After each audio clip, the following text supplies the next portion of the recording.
بسم الله الرحمن الرحيم maanta waxaan ku suganahay jaamacadda Abrar University oo aan ku qabtay seminar looga hadlayay caqabadaha haysta ardayda civil engineering ah ee soo dhameynaya jaamacadaha marka ay ka qalin jabiyaan jaamacadda ay suuqa aadaan ماذا بعد الجامعة أي محاضرتنا أما ciwaankeena ama seminaarka maanta aan qabanaynay ardayda intii halkan aan maanta joognay waxaan kala faa'iideysanay cilmi haddii aan soo koobo waxyaabaha aan kala faa'iideysanay waxay ahaayeen 8 caqabadood oo ardayga haysta marka uu dhammaysto jaamacadda kadib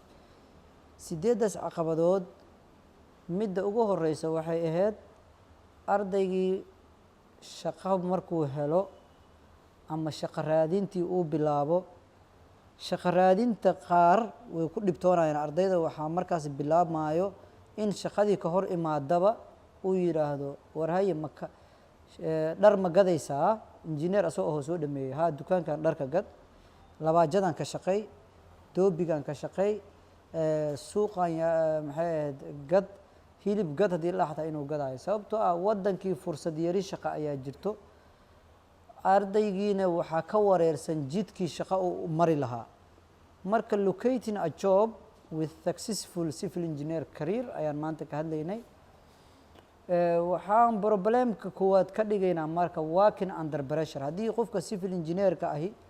uu helo shaqo shaqadaasi cadaadisay wadataa injineerka waa kan ugu stress badan marka laga hadlaayo dadka kale ee shaqooyinka haya ee wadanka ku sugan mar wuxuu ka fikirayaa gurigii ma dumi doonaa gurigaa ma ku guuleysan doontaa budgetkii lagu siiyey dhaqaalihii ma ku dhammayn doontaa shaqaale intaa ka keenaysaa fiican oo xirfad leh yaa ku garab istaagi doono mashaariic kale kan haddaa dhammayso ma heli kartaa waxaasoo dhan iyo shaqada maalinlaha ah ayuu stressful ku yahay qodobka labaad ee aan maanta la wadaagay ardayda ee dhibkiisa wata waa asagana waxaa waaye taking responsibility mas-uuliyadda in la xambaaro oo mas-uuliyad uu ardaygaani civil engineerka ay soo dhameeyey markuu shaqo bilaabo mas-uuliyaddii inuu qaado mas-uuliyaddaasi waa culus tahay haddii goobta dhismaha shil ka dhaco oo dad ku dhinto asagaa loo qabsanaya waxaa leeyahay injineerkii dadka dilay haddii gurigii dumo asagaa leeyahay injineerkii guriga dumiyey macala jaamacaddu ka soo baxay ayaa la durayaa haddii lacagtii ama qarashkii projectiga uu go-o asagaa ku ciyaaray asagaa masuq maasuqaa leeyahay haddii maxay ahayd shaqaalaha ay xilli hore baxaan waxaa leeyahay waa ninaan labor managementiga ku fiicneen marka mas-uuliyadahaasi oo dhan caqabadaha uu kala kulmi karo iyo siduu uga bixi karo ayaan kala hadlay ardayda una sheegay midda saddexaad waxa waaye waxaan ka hadalnay waxa la yidhahdo report writing shaqo kastoo dunidan la qabto warbixinaa laga qoraa ardayda marka civil engineerka ah waxay ku dhiban yihiin qodobkan jaamacadda markay ku guda jiraanna maadadaasi lama siiyo jaamacado yaraa siiyo ama maba la siiyaba markuu bannaanka imaado marka wixii lasoo baray ka mid ma ahan waxaa waaye shirkada u shaqeynaa ama hay-ad ama urur uu ka qaatay qandaraas waxaa leeyahay report nasii oo daily ah iyo report weekly ah iyo report monthly ah mid yearly ah oo sanadla ah marka luqad qalaadna inuu ku qoro waa laga rabaaho waxaa laga yaabaa NGO-yada caalamiga ah oo kale hadduu shaqo ka helay iyo UN-ka iyo hay-ado kale in la yidhaahdo la imaaw report English ah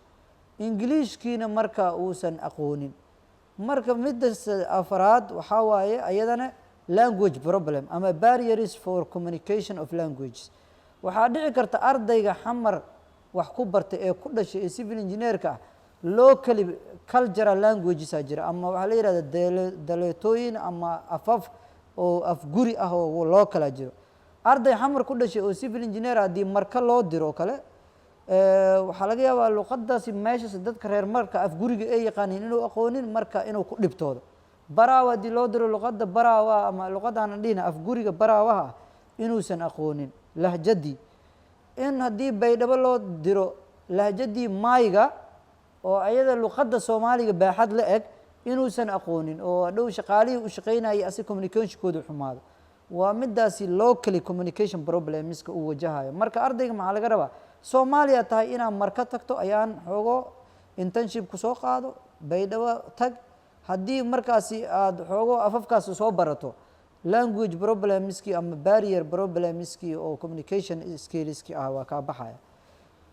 midda kale internationally haddii waddan carbeed aada mashruuc u dhisayso waxaa lagaaga baahan yahay dowladdaas carbeed wax u dhisayso waxay kaa rabtaa luqad carabi inaad report kugu qorto waa inaad luqaddii carabiga ku fiicnaataa luqaddii englishkana aad ku fiicnaataa si aad ajaanibtii warbixino ula wadaagto mashaariicdiina aad sidaas ugu qabato taasi waa qodobkeennii afraad qodobka shanaad waxay ahayd wax la yidhaahdo ardayga wuxuu u bartay spoon feeding guriga hooyadiis markuu joogo dharkaa loo dhaqaayay cuntaa la siinaayey hooy inta ku xanuunaya la dhahay dhakhtaraa la geenaayey maxay ahayd waxaa jaamacaddaa laga bixinaayey jaamacaddii naftirkeeda spoon feeding ay kusoo waday oo lama soo barashar garayn internship lama geynin markuu meeshaan yimaado marka labor and work product managementigiyaa ka lumaayo shaqaale ma maamuli kariyo productionkoodii ma controli karo shaqadii jadwalka uma samayn karo waa wareera marka markuu wareero waxaa dhacaysa in shaqaalihii ay ka dhuuntaan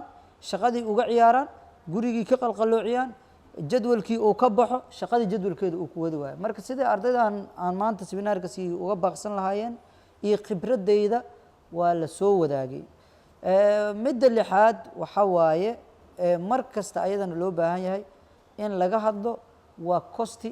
managementiga costiga marka la maamulaayo maado kale oo jaamacadda lagu qaato laakiin ardayga si oo sahal sahal loo marsiiyey ah waay ama qaarkoodba aanan si fiican loogu dhigin marka laakiin meesha la tago gurigan imise qarasha lagu soo qaatay costigii marka wuxuu noqonayaa inaad gurigii qiimeyn karto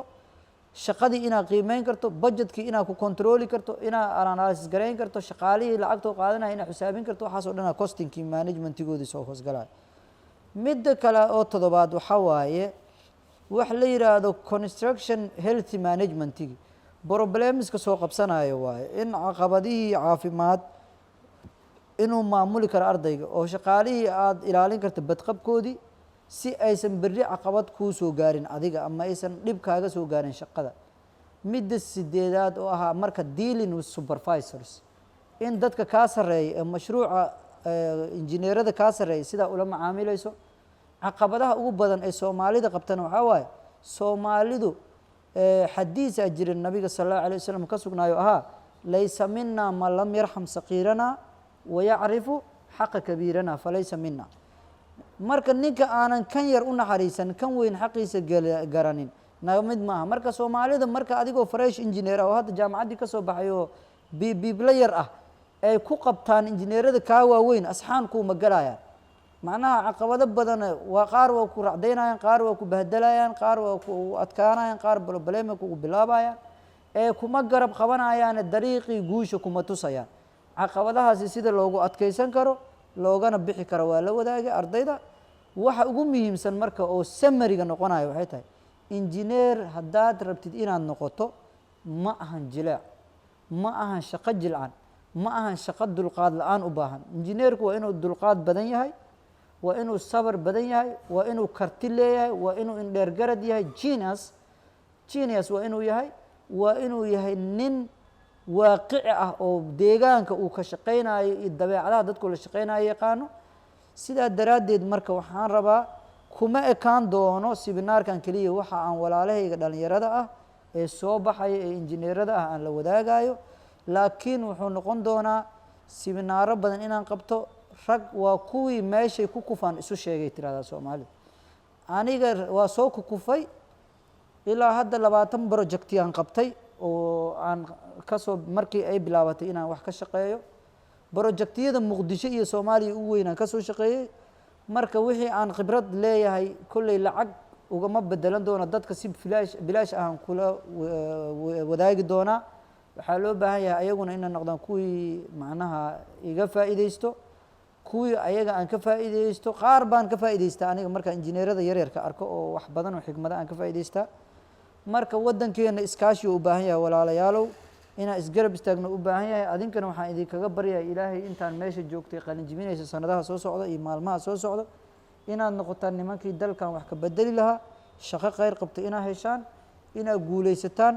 intaan noolnahan in aan isgarab istaagno waxa waddanka maanta wax ku noqon kara waa unity ama wuxda